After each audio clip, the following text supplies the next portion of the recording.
এই যে রেজাল্টের পেছনে পুরোটাই আমি বলবো স্যারের ক্রেডিট, এবং স্যার পুরোটা গাইড করে ওকে ওইখানে আসতে পেরেছে। সেটা খুবই ভাগ্যের ব্যাপার। আমি ছাত্রদের এবং গার্জিয়ানদের ভাগ্যের ব্যাপারই বলবো। কোন জিনিসটা কিভাবে এগিয়ে যেতে হবে সবটাই উনিই সব করেছেন।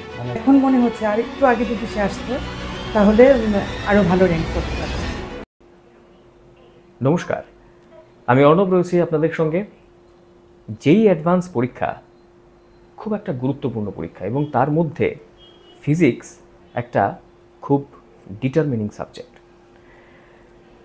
যতটা কঠিন এই সাবজেক্টটা, ততটাই র্যাঙ্ক ডিসাইডারও বটে এই ফিজিক্স। গ্র্যাভিটাস ফিজিক্স ইনস্টিটিউটে আমরা রয়েছি, এবং আজকে এই গ্র্যাভিটাস ফিজিক্স ইনস্টিটিউট থেকে অনেক ছাত্রছাত্রীরা সিলেক্টেড হয়েছে যেই অ্যাডভান্স এক্সামিনেশনে। তাদের মধ্যেই কয়েকজন আমাদের সঙ্গে রয়েছে, তাদের সঙ্গে কথা বলবো। তাদের প্যারেন্টস অর্থাৎ যারা বাবা মারা রয়েছেন তাদের সঙ্গে আমরা কথা বলবো এবং জানার চেষ্টা করব তাদের যে এই যে জার্নি কতটা ভালো হয়েছে এই গ্র্যাভিটাস ফিজিক্স ইনস্টিটিউটের গাইডেন্সে। আমার সঙ্গে আজকে এখন রয়েছে রাজদীপ ঘোষ। রাজদীপ যেই অ্যাডভান্সে ত্রিপুরা স্টেটে র্যাঙ্ক 1 তার, এবং তার বাবা রয়েছে আমাদের সঙ্গে। নমস্কার। প্রথম একটা জিনিস জানার চেষ্টা করব যে অনেক গার্জিয়ানরা আছেন যারা স্টুডেন্টসদের পড়ানোর জন্য বাইরে পাঠান, কোটাতে পাঠিয়ে দেন, কিন্তু আপনি সেটা করেননি। আপনি গ্র্যাভিটাস ফিজিক্স ইনস্টিটিউটের রজত স্যারের উপর ভরসা রেখে আপনি এখানে পাঠিয়েছেন। তো এই যে ওভারঅল এক্সপিরিয়েন্সটা, আপনার এই যে গাইডেন্স, পরীক্ষা থেকে শুরু করে সব কিছু, কতটা স্যাটিসফাইড আপনি, কি বলবেন? অ্যাকচুয়ালি আমার সবসময় ইচ্ছা ছিল যে অন্তত ক্লাস 12 অবধি আমরা আগরতলায় পড়াবো। আচ্ছা। তো আমার একটা ভরসা ছিল যে যদি স্টুডেন্ট পড়াশোনা করে, ভালো গাইড এখানেও আছে। তো আমরা অনেক খুঁজে রজত স্যারের এখানে আমরা এসেছি, স্যারের উপরে ভরসা করেছি, এবং স্যার যথেষ্ট যা করার ছাত্রদের জন্য, ভালো রেজাল্টের জন্য মোটিভেট করা, এগুলো এই 2 বছরে উনি সবই করেছেন। আমাদের কিছুই দেখতে হয়নি। সব স্যারের উপর আমরা ছেড়ে দিয়েছিলাম। স্যার যেভাবে বলেছে এইভাবে আমরা কোনো পড়ার ব্যাপারে কোনো ইন্টারফেয়ারই করিনি।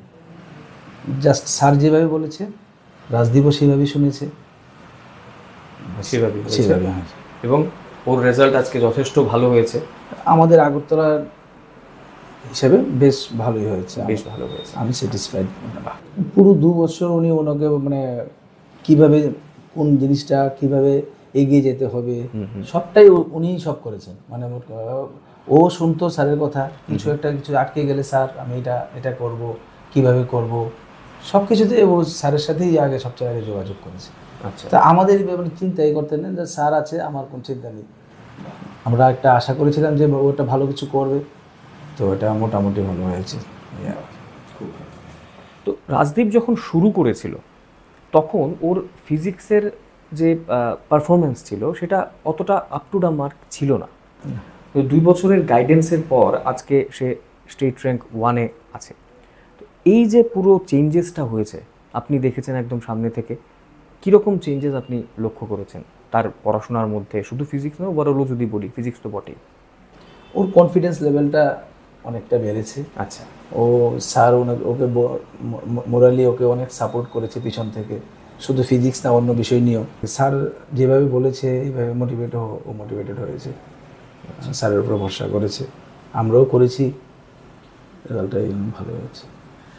রাজদীপ যে সময়ে জয়েন করেছে তারপর থেকে তার এই 2 বছরে তার যে পারফরমেন্স অনেকটাই বেটার হয়েছে। তো রাজদীপের যারা জুনিয়ররা আসবে ওরাও ফিজিক্সের গাইডেন্স অবশ্যই নেবে। তো সেই জায়গাতে আপনি কি বলবেন, যারা জুনিয়ররা আছে ওদের কি আরেকটু আগে থেকে জয়েন করলে?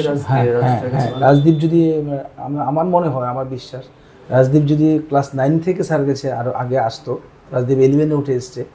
অ্যাকচুয়ালি স্যার সম্বন্ধে আমি জানতামই না আগে, তো আমরা পরে অন্যখান থেকে শুনে এসেছি, অন্য জায়গা থেকে। তো আমার মনে হয় যদি স্যারের এখানে প্রিপারেশন নিতে হয়, ক্লাস 9 থেকে নিলে অনেকটা বেটার। কারণ কেন, তাহলে ফাউন্ডেশনটা ক্লিয়ার হয়ে যাবে, অ্যাডভান্স থাকবে। কারণ এই পরীক্ষাটাই তো এত কঠিন পরীক্ষা, যেটাতে আগে থেকে না প্রিপারেশন নিলে, এটাতে আমার মনে হয়, আমি যতটুকু জানি বুঝি, যে এটা ক্লাস 9 থেকে নিলেই অনেকটা বেটার। যে কোনো একজন টিচারের আন্ডারে ক্লাস 9 থেকে যদি পড়ে, এটা একটা 4 বছরের কোর্স, 5 বছরের কোর্স। পারলে এই ক্লাস 8-এ দিল ভালো, কিন্তু যদি অন্তত অ্যাটলিস্ট ক্লাস 9 থেকে একজনের কাছে করলে এটা ভালো আমার মনে হয়। আচ্ছা, ভালো হতো, রসদীপের হয়তো আরও একটু ভালো হতো যদি আরেকটু আগে আসতো। ওর 9-10টা তো একদমই হয়নি, মানে কিছু স্যারের কাছে আসলে স্যার একটু আরও একটু অ্যাডভান্স করে দিত, আমার মনে হয় এটা।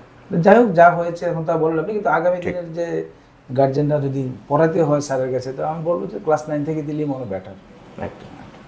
অসংখ্য ধন্যবাদ। আমাদের মধ্যে রয়েছে সৃষ্টিরাজ মজুমদার, এবং সৃষ্টিরাজের মা বাবা বিশেষ করে আমাদের সঙ্গে আজকে রয়েছে, এবং তাদের সঙ্গে কথা বলবো, এবং সৃষ্টিরাজের যে এই যে পড়াশোনার যে জার্নি, বিভিন্ন বিষয় বিশেষ করে ফিজিক্স কী করে পড়েছে সব কিছুই আমরা জানার চেষ্টা করব। আমি যাব সৃষ্টিরাজের বাবার কাছে প্রথমে। নমস্কার। একটা প্রশ্ন যেটা থাকবে যে প্রত্যেক পরীক্ষারই একটা বিষয় থাকে যে পড়াশোনা, সেখানে গাইডেন্সটা একটা বড় ফ্যাক্টর, কিন্তু তার পাশাপাশি মক টেস্ট এবং ডাউট ক্লিয়ারেন্স সেটা একটা ইম্পর্ট্যান্ট ডিসাইডিং ফ্যাক্টর হয়। তো আপনারা এই গ্র্যাভিটাস ইনস্টিটিউটের সঙ্গে যুক্ত হয়েছেন, আপনাদের ছেলে এখানে পড়েছে, মক টেস্ট দিয়েছে, কীরকম পুরো এক্সপিরিয়েন্সটা যদি একটু বলেন। Actually, Rajat sir, the man of physics, she rightly encouraged Sister Raj to stay motivated and to go for his achieve the goal. এবং যেটা নাকি বলেছেন আপনি মক টেস্ট এবং তার যে জিনিসগুলি ডাউট ক্লিয়ারেন্স, সে অলওয়েজ যখনই দরকার পড়েছে রোজ স্যার হেল্প করেছেন, এবং ফিজিক্যালি ফিট থেকে যে গোলটাকে অ্যাচিভ করা, সেই পর্যন্ত পৌঁছে যাওয়া, এটার জন্য মোটিভেশনটা সবার আগে দরকার ছিল। এরপর ইন্টারেস্ট তো ডেফিনেটলি গ্রো করেছে, কারণ সৃষ্টিরাজ যে নাম্বারটাই পেয়েছে, যে র্যাঙ্কটাই পেয়েছে, এটা একদম মেজর মার্কসটাই এসছে ফিজিক্স থেকে। তো সেই ক্ষেত্রে রজত স্যারের তো ভূমিকা রয়েছেই, এবং রাইটলি উনি ওদেরকে এনকারেজমেন্ট দিতে পেরেছেন বলেই তো ওরা স্টে টিউনড ছিল কন্টিনিউয়াসলি এবং লাস্ট পর্যন্ত। ঠিক। রজত স্যার ফিজিক্সের পাশাপাশিও কি ওভারঅল মোটিভেট করেছেন, এবং ওভারঅল কি সেখানে ছিলেন সৃষ্টিরাজের পাশে? ইয়েস ইয়েস ইয়েস, এবং উনি আলটিমেটলি কী করে পেপারটা কোনটা আগে করতে হবে বা কোনটা পরে করতে হবে, এবং সেম একই ব্রাঞ্চের মধ্যে ফিজিক্স হোক বা কেমিস্ট্রি হোক, কী করে গোলটা ঠিক করতে হবে এক্সামিনেশন হলে কী করে মাইন্ডসেটটা ঠিক রেখে কোনটা আগে নিয়ে শুরু করবে এবং কী করে ধীরে ধীরে তার টার্গেটে পৌঁছবে, এটাও গাইড করেছে। আপনারা শুনলেন সৃষ্টিরাজের বাবার কি বক্তব্য রয়েছে সৃষ্টিরাজের এই যে ফিজিক্সের জার্নি নিয়ে। সৃষ্টিরাজের মাও আমাদের সঙ্গে রয়েছে, সৃষ্টিরাজের মার কাছে যাব এবং আরও বিভিন্ন বিষয় জানবো। নমস্কার ম্যাডাম আপনাকে। এবং যেটা জানবো আপনার কাছ থেকে যে সৃষ্টিরাজ এতদিন পড়াশোনা করেছে রজত স্যারের গাইডেন্সে, গ্র্যাভিটাস ফিজিক্স ইনস্টিটিউটে পড়াশোনা করেছে, এই সব বিষয়কে মিলিয়ে ও খুব ভালো রেজাল্ট করেছে। সৃষ্টিরাজের যারা জুনিয়ররা আছে ওরাও ফিজিক্সের গাইডেন্স নেওয়ার জন্য নিশ্চয়ই একটা সময় তারা পড়াশোনা করবে। তো রজত স্যারের কাছে আসার ক্ষেত্রে সেখানে যদি আমি একটু বলি যে সেটা কত আগে থেকে হওয়াটা কি দরকার, আরেকটু আগে থেকে হওয়াটা কি দরকার? অবশ্যই। সৃষ্টিরাজ যখন গেছে মনে হয়েছে মানে ও যদি আরেকটু আগে আসতো তাহলে হয়তো রেজাল্ট আরেকটু বেটার সে করতে পারতো। সেক্ষেত্রে মানে নেক্সট যারা আসবে ওদের ক্ষেত্রে আমি বলবো যে রজত স্যারের কাছে আরেকটু আগে ক্লাস 8 থেকে মনে হয় ঢুকে গেলে সেটাতে বেটার, সেক্ষেত্রে ফাউন্ডেশনটা আরেকটু স্ট্রং হবে এবং বেটার রেজাল্ট হবে আশা করি। তো সৃষ্টিরাজের কথা যদি বলি, ওর রেজাল্টে তো নিশ্চয়ই আপনারা খুশি খুব। তো এখন এই গ্র্যাভিটাস ফিজিক্স ইনস্টিটিউটের একটা ভূমিকা রয়েছে আপনি বললেন। অবশ্যই। তো সেই পুরোটাই আমি মানে স্যারের ক্রেডিট বলবো। তো আরেকটু মানে এখন মনে হচ্ছে আরেকটু আগে যদি সে আসতো তাহলে আরো ভালো র্যাঙ্ক করতে পারতো। এই ব্যাপারটা আসলে আমরা পরে আমরা কি হয়েছে যে পুরো স্যারের উপরেই আমরা ডিপেন্ড করেছি, এবং পুরোটা ওকে স্যার মানে এই যে রেজাল্টের পেছনে পুরোটাই আমি বলবো স্যারের ক্রেডিট, এবং স্যার পুরোটা গাইড করে ওকে মানে ওইখানে আসতে পেরেছে, গাইড করেছেন বলে। আমাদের সঙ্গে রয়েছে দেবায়ু চক্রবর্তী। দেবায়ু খুব ভালো ফলাফল করেছে যেই অ্যাডভান্সে, এবং যেই অ্যাডভান্স পরীক্ষায় যদি একটু বলে রাখি যে তার মেইন টার্গেট কিন্তু যেই অ্যাডভান্স পরীক্ষা ছিল না, কিন্তু তারপরেও সে খুব ভালো ফলাফল করতে পেরেছে।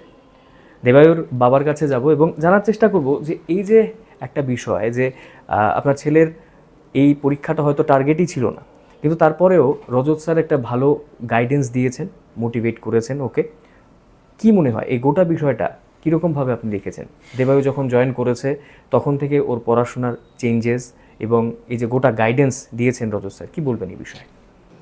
স্যার অসাধারণ, স্যার মোটিভেটার ওর প্রথম থেকে আইএসসি ব্যাঙ্গালোরে ম্যাথস অ্যান্ড কম্পিউটিং নিয়ে পড়ার ইচ্ছা। তো এই জন্য স্যার ওকে করেছে, ভালোভাবে গাইড করেছে ফিজিক্সে, যাতে র্যাঙ্কটা খুব ভালো করতে লাগে আইএসসি ব্যাঙ্গালোরে পড়ার জন্য। স্যার খুবই সাহায্য করেছে, ও চেষ্টা করেছে স্যারের কথা শুনে চলার। স্যার প্রতিনিয়ত খোঁজখবর নিয়েছে, ডিপিপি দিয়েছে, সলভ করিয়েছেন, পরীক্ষা নিয়েছেন, অনলাইন টেস্ট দিয়েছে, যেখানে ড্রব্যাকস করেছে, যেই প্রবলেমগুলি হয়নি। খুবই ভালো, মানে আগরতলায় বসে এরকম মানে পাওয়া খুবই ব্যাপার। স্যার একটু অন্য টাইপের আর কি, অ্যাজ এ ম্যানও আমি মানে এরকম পাইনি আর কি। পরীক্ষার আগের দিনও অ্যাডভান্সে আমাকে ফোন করেছেন, বলেছেন আপনি আর একটা নেবেন, আপনার অ্যাডমিট কার্ড সঙ্গে রাখবেন বাই চান্স কি, এরকম ভাবেন আর কি, এরকম এক্সটেন্টে। মানে সেটা মানে খুবই মানে ভাগ্যের ব্যাপার। আমি ছাত্রদের এবং গার্জেনদের ভাগ্যের ব্যাপারই বলবো যে ওনার মতো হয়তোবা সবাই সব ইচ্ছে পূরণ হয় না একবারে, যতটা প্রত্যাশা ছিল বা স্যারেরও ছিল, কিন্তু তার মধ্যেও আগরতলায় থেকে স্যারের যে চেষ্টা, আমি আশা করি ভবিষ্যতের ছেলেদের মেয়েদের আরও ভালো হবে স্যারের কথা মতো চললে। নিশ্চয়ই। দেবায়ও তো রিসার্চ ফিল্ডে ইন্টারেস্টেড, এবং আমরা জানি যে রজত স্যারও উনি নিজেও রিসার্চ ফিল্ডেরই লোক। তো সেই সব বিষয় নিয়ে কতটা মোটিভেটেড হয়েছে দেবায়ও এবং কতটা গাইডেন্স পেয়েছে সেখানে? হ্যাঁ, খুবই পেয়েছে। স্যার তো আইএসসি তে করার জন্য করেছে যে ভালোভাবে পড়ো, উৎসাহ দিয়েছেন সবসময়। হ্যাঁ, খুবই হেল্প করেছেন। উন্নত মক টেস্ট আপনার পরীক্ষা শেষ হওয়ার ম্যাক্সিমামগুলি আপনার সাথে সাথেই রেজাল্ট দেখা যেত, মানে আনসার কি হয়ে যেত, মানে বাড়িতে গিয়েই ওরা মানে দেখতে পারতো কোনগুলি হয়নি, ভুল হয়েছে, দিয়ে দিত মানে মক টেস্টের। খালি রেজাল্ট না, কোন স্টেপ কোন জায়গাতে মানে হয়েছে, কারেক্ট আনসার কি, মানে স্যারের সব রেডি থাকতো আর কি।